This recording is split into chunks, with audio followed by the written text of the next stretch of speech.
మీ business ఏదైనా మీ ఊర్లో promotion చేయాలంటే అది సుమన్ టీవీతోనే సాధ్యం. ఇప్పుడే సంప్రదించండి. దుబ్బాక మండలంలోని ఓ గ్రామానికి చెందిన 9వ తరగతి చదివే బాలికపై ముగ్గురు యువకులు మాయమాటలు చెప్పి వేరువేరు సమయాల్లో పలుమార్లు అత్యాచారానికి పాల్పడగా బాలిక గర్భవతి అయిన సంఘటన స్థానికంగా కలకలం రేపింది.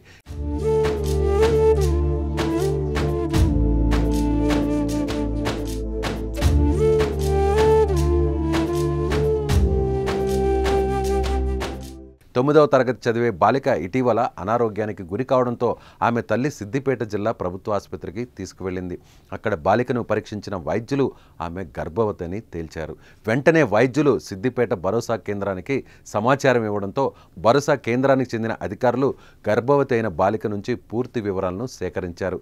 దుబ్బాక మండలానికి చెందిన ఒక యువకుడు, అక్బర్పేట భూంపల్లి మండలానికి చెందిన ఇద్దరు యువకులు గత మార్చి ఏప్రిల్ నెలలో బాలిక తల్లి ఇంట్లో లేని సమయంలో వివిధ సమయాల్లో ఇంటికి వచ్చి బాలికకు మాయమాటలు చెప్పి లోబరుచుకొని పలుమార్లు అత్యాచారం చేసినట్లుగా స్పష్టమవుతోంది. దీంతో బాలిక తల్లి ఇచ్చిన ఫిర్యాదుతో ముగ్గురు యువకులపై ఫోక్సో కేసు నమోదు చేసి రిమాండ్కు తరలించారు అధికారులు. ఎవరైనా బాలికలపై, మహిళలపై అఘాయిత్యాలకు, ఆకృత్యాలకు, వేధింపులకు పాల్పడితే కఠిన చర్యలు తప్పవని ఏసీపీ హెచ్చరించారు. దుబ్బాక మండలానికి చెందిన ఒక మైనర్ బాలిక తన ఆరోగ్యం బాగాలేకపోవడం వల్ల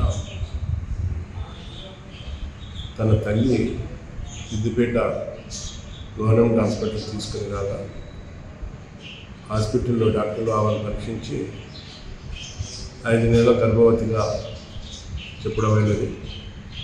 దానితో సమాచారం అనుకున్న ఎస్ఐ దుబ్బాక గారు గవర్నమెంట్ హాస్పిటల్కి వెళ్ళి సిద్దిపేటకు వెళ్ళి ఆమె స్టేట్మెంట్ రికార్డ్ చేసి తీసుకొచ్చి ఒక కేసు చేయడం అనేది. ఈ కేసును ఇన్వెస్టిగేషన్ చేస్తున్న క్రమంలో వేరువేరు సమయాల్లో ముగ్గురు అక్యూజ్డ్, ఒకతను దుబ్బాక మండలానికి చెందిన అతను, ఇంక ఇద్దరు అక్బర్పేట భూంపల్లి మండలానికి చెందిన వారు వేరువేరు సమయాలలో ఆమెపై అత్యాచారానికి పాల్పడినట్లు నిరూపితమైనది. దానితో ఆ ముగ్గురు వ్యక్తులను తీసుకొచ్చి పోలీస్ స్టేషన్లో వాళ్ళ కన్ఫెషన్ అండ్ సీజర్ పంచనామా ఏర్పాటు చేసి పంచలో ఉందట. వారిని ఈరోజు అనగా 8వ తారీఖు 9వ నెల 2024 అరెస్ట్ చేసి కోర్టులో ప్రొడ్యూస్ చేయనున్నారు.